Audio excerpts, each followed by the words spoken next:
ரெண்டாவது வருஷம், ஒரு வருஷம் முடிஞ்சு ரெண்டாவது வருஷத்துல சரியான கவலையில் இருந்தாங்க. இங்கெல்லாம் குறைசி காபிர்கள் அடிச்சு வரட்டுனது சும்மா ரசூலாங்க விரும்பி போயில்லை. இவங்க அட்டியை தாங்க இல்லாம தான் ரசூலாங்க போனாங்க, சொல்லிட்டு தான் போனாங்க. வளவுல அன்னி உபரிஜிது மின்கி இல்லாம கரைச்சி இந்த குறைசி காபிர்கள் என்ன அடிச்சு வரட்ட இல்லைன்னா நான் பேசியிருக்க மாட்டேன். இந்த அடிச்சு வரட்டினத்தால தான் போனன்றதை ரசூலாங்க சொல்றாங்க.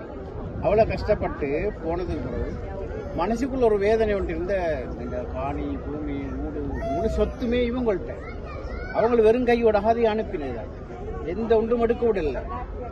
சொன்னாங்க ரொம்ப யோசனை. அந்த முழு சகாபாக்கள் தெய்வம் இவ்வளோ கஷ்டப்பட்டு எடுத்த சில சகாபாக்கள் நல்ல பெரிய பணக்காராக்கள், மல்டி மில்லியன் அப்படி சகாபாக்கள் எல்லாம் இருந்தாங்க. இப்படி எல்லாம் போயிட்டுதே சொத்துக்கள் ரொம்ப கவலை இருந்தீங்க. அப்ப இந்த சொத்துக்கள் எல்லாம் இவங்களுக்கு காவிரிகளை கிடைக்கவும் அது எல்லாத்தையும் வித்து எடுத்துக்கொண்டு சல்லியாக மாற்றி தங்க நாணயங்களாக மாற்றி ஷாம் தேசத்துக்கு வியாபாரத்துக்கு போறாங்க. இந்த குறைசி காபிர்கள் ஒரு கூட்டம் அபூ சுஃபியான் தலைமையில. இது ரசூல் ஸல்லல்லாஹு அலைஹி வஸல்லம் அவங்களுக்கு அந்த போற வார பிரயாணத்துல ஒருத்தர் சந்திக்கிறதுல வழிபோக்கர்கள் பிரயாணத்துல இருக்கிறவங்க ஒருத்தரால் இந்த தகவலை கொடுத்ததுக்கு அப்புறம் ரசூல் ஸல்லல்லாஹு அலைஹி வஸல்லம் தெரிய வருகிறது, அந்த கோஷ்டி அப்படியே எங்கட காசு தான் வித்து எடுத்துட்டு இது வாரு, அவங்க காசு சல்லியை பறிச்சாகணும், அது எங்கட சொத்து, எங்கட உரிமை. அப்ப சஹாபாக்கள் கொஞ்சம் பேருக்கு சொல்லிடுறாங்க. அப்ப எல்லாருமே என்ன செஞ்சாங்க, அதை நாங்க படிக்கிறதுக்கு போகும் அப்படின்ற ஐடியா எடுத்துட்டு வர நேரம் இவங்களுக்கு தாக்கல் போகுது. முகமது ஸல்லல்லாஹு அலைஹி வஸல்லம் அவங்களோட குரூப் ஒன்றே வருகுதான் எங்களோட ஃபைட் பண்ணி எடுக்கிறதுக்கு. அது தெரிஞ்சதோட அவர் ரூட்டை மாற்றிக்கொண்டு அபூ சுஃபியான் வேற ரூட்டால போயிட்டு ரகசியமா இவங்களுக்கு கையில் அகப்பட்டு கொள்ளாம வியாபாரம் போயிட்டாங்க, ஷாமுக்கு போயிட்டாங்க, தப்பிட்டாங்க.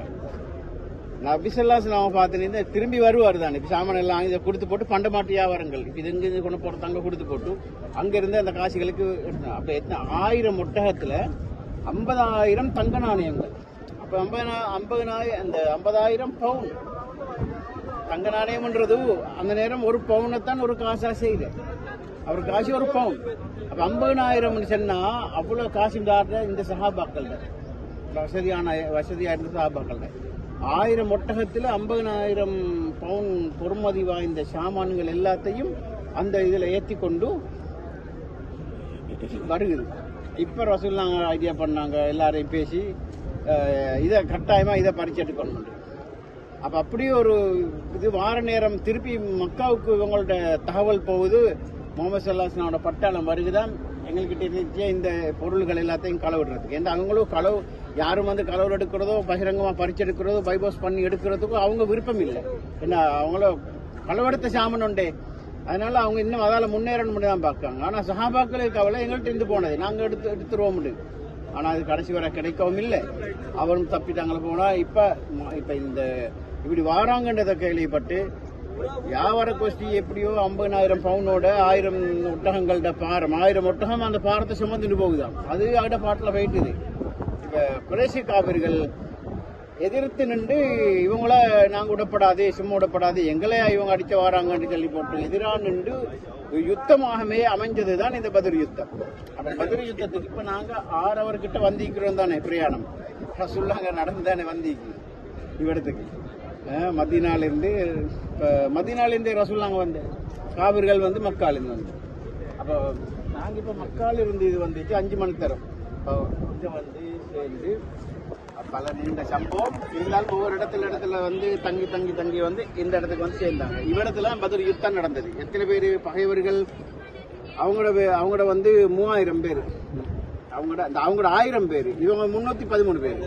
சஹாபாக்கள் 313, அவங்க 1000 பேர்.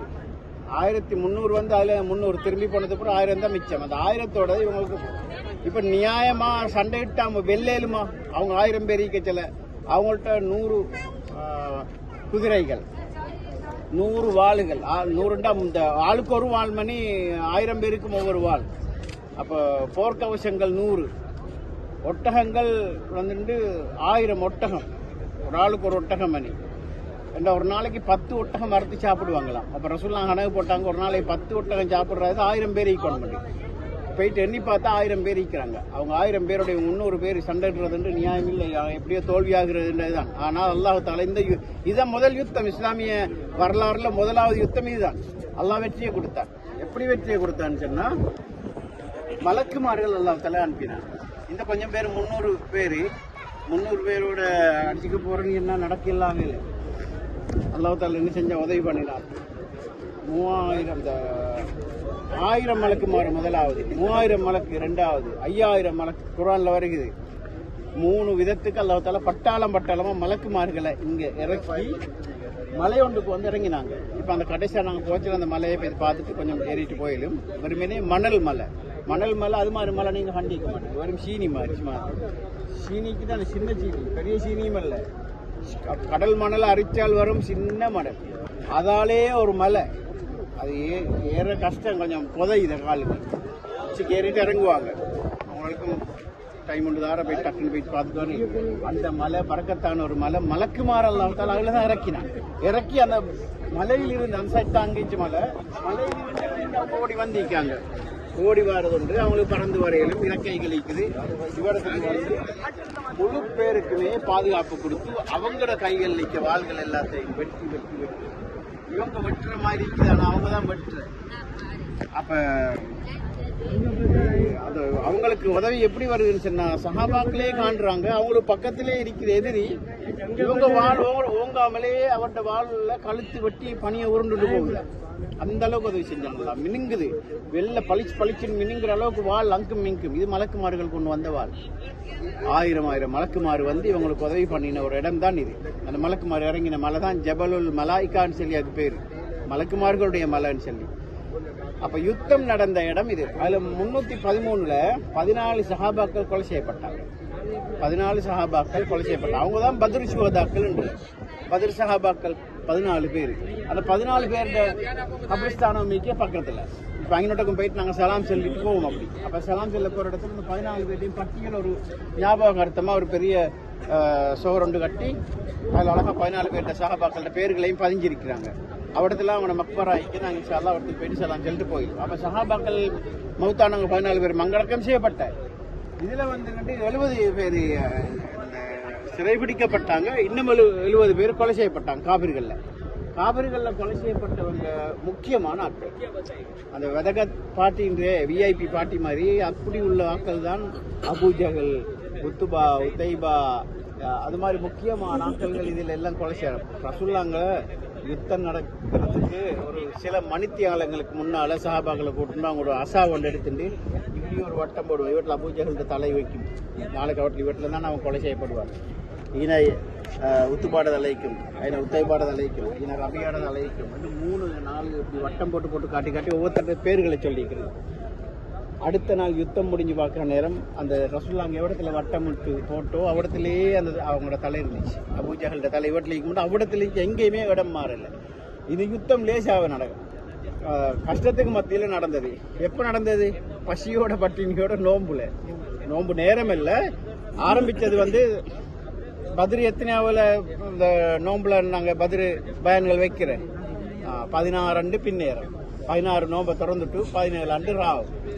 அப்போ அந்த மாதிரி இந்த நோம்பை திறந்துட்டு யுத்தங்களுக்கு ஆரம்பித்து யுத்தம் ஆரம்பிக்கப்பட்ட நேரம் லுஹாவுடைய நேரம். அதாவது இந்த காலையில் இந்த லுஹா தொழுகிற டைம் சுப தொழுகைக்கு பிறகு ஆரம்பிக்கப்பட்டு லொஹர் தொழுகைக்கு முன்னால் முடிஞ்சு. அது ஒரு 4-5 மணி நேரத்துக்குள்ளே முடிஞ்சு. அதனால் இவங்களை 70 பேர் கொலை செய்யப்பட்டவங்க காபிர்கள். இவங்க எல்லாரும் ரசூலுல்லாஹ் இன்னைக்கு கிணறு வந்துச்சு. அந்த கிணறை இப்போ பெருசாக காட்டுறாங்க. இல்லை கல்லுகள் எல்லாம் ரவுண்ட் போய் நடுவில் இருந்துச்சு. அது ஆக்கள் போயிட்டு கல் போடுற அது இது செயல்ற மண் எடுத்துட்டு வர அப்படி விதிகத்தில் நடத்துக்கிறதுனால அதை மறைச்சி அந்த கிணறு துர்நாற்றம் வீசக்கூடிய கிணறு. இந்த ஆக்கள் எல்லாத்தையும் சேர்த்து அதுக்குள்ளே போடுங்க நாங்கள் ரசூலுல்லாஹ். ஆக முக்கியமான தலைகள் எல்லாத்தையும் தூக்கி அதுக்குள்ளே போடுங்கன்ட்டு அதுக்குள்ளே போட்டுட்டு ஒரு நின்றுட்டு நீங்கள் எல்லாம் நான் சொல்கிறபடி நடந்திருந்தா இன்றைக்கு மனுஷன் மாதிரி நீங்கள் எல்லாம் உங்களுக்கு நினச்சபடி வாழ ஆரம்பித்தாங்க. நான் ஒரு நபியாக வந்து நான் இவ்வளோ கஷ்டப்பட்டு உங்களுக்கு எல்லா விஷயத்தையும் சொன்னேன். சொர்க்கம் போகக்கூடிய நிலைமைக்கு நான் உங்களை வழிகள் எல்லாம் திருத்தி அமைச்சு உங்களை கூட்டிகிட்டு போத்தா பார்த்தேன். ஆனால் அவங்களோட பெருமைத்தனமும் அவங்கள்ட்ட இருக்கக்கூடிய அகங்காரமும் இதால் நீங்கள் நல்ல நிலைமைக்கு வரல. இந்த நிலைமைக்கு போக காரணமே அதுதான். ரசூலுல்லாஹ் கவலைப்பட்டு சொல்லி போட்டு உங்களுக்கு நிரந்தர நரகம்தான், காபிர்கள் எப்பயுமே நரகம்தான்னு சொல்லி அவங்களை உறுதிப்படுத்தி போட்டு இவ்விடத்துல 3 நாள் ரசூலுல்லாஹ் நின்று அந்த ஜனாசாக்களை அடக்கிட்டு இவங்கள் எல்லாத்தையும் பால் கணத்துக்குள்ள தூக்கி போட்டுவிட்டு ரசூலுல்லாஹ் ஏசி பதுவாவும் செஞ்சுட்டு தான் இவர்த்தால் ரசூலுல்லாஹ் போனாங்க. குறைஷிகள். அது மாதிரி நடந்த ஒரு இடம் தான் இது. இன்ஷா அல்லாஹ் பத்ர் யுத்தம் ரமலான் 17வது நாள் 16 பின்னேரம் 17 நடந்துச்சு நோம்புல. ஹிஜ்ரி 2வது ஆண்டு. அவங்க 1000 பேர், இவங்க 313 பேர். ஆனால் வெற்றியை கொடுத்தா நல்லா முஸ்லீம்கள். உஹது அதுக்கு பிறகு நடந்த யுத்தம் தான். அதில் முஸ்லீம்கள் வெற்றி மாதிரி வெற்றி கிடைக்காத நிலைமையில போயிட்டு அந்த உஹத் மலை கிட்ட வச்சு இன்ஷா அல்லாஹ் ஞாபகப்படுத்துவோம். இன்ஷா அல்லாஹ் அப்போ தஹீத் மஸ்ஜிதை